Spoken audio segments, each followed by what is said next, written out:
Meet Gary Green, Alice Amber, and Roger Red. They all work for the same company, and they have something else in common too.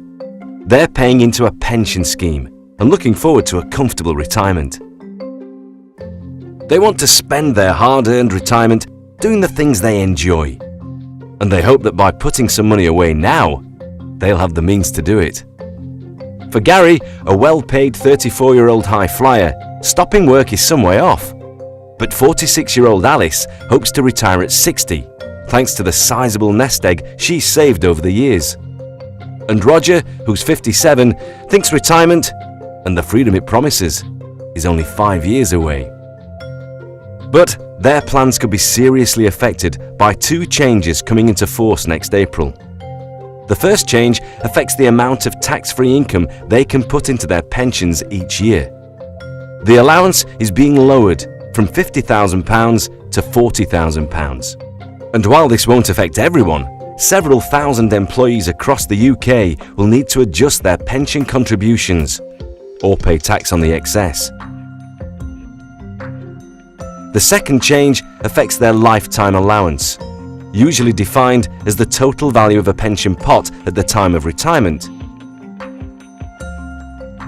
From April 2014, Gary, Alice and Roger will have to pay tax on the value of any pension that exceeds the lifetime allowance of £1.25 million.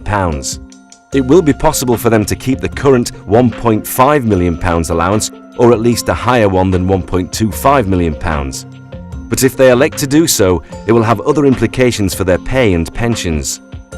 So, for those affected, the sums and the decisions involved are far from straightforward. Luckily for Gary, time is on his side. All he needs to do right now is check that his contributions are within the new allowances. The details of his retirement plan can wait. Alice doesn't have that luxury. Her plans and her nest egg might be at risk. It could cost her dearly later on if she doesn't find out what these changes mean for her before they come into effect. But Roger has some serious decisions to make, and fast. Before April 2014, he needs to think carefully about whether to retire early as planned or work for longer. And if he chooses to keep working, whether to continue paying into his pension scheme or not. It's complicated. So, to make the right decision for him, he needs some support.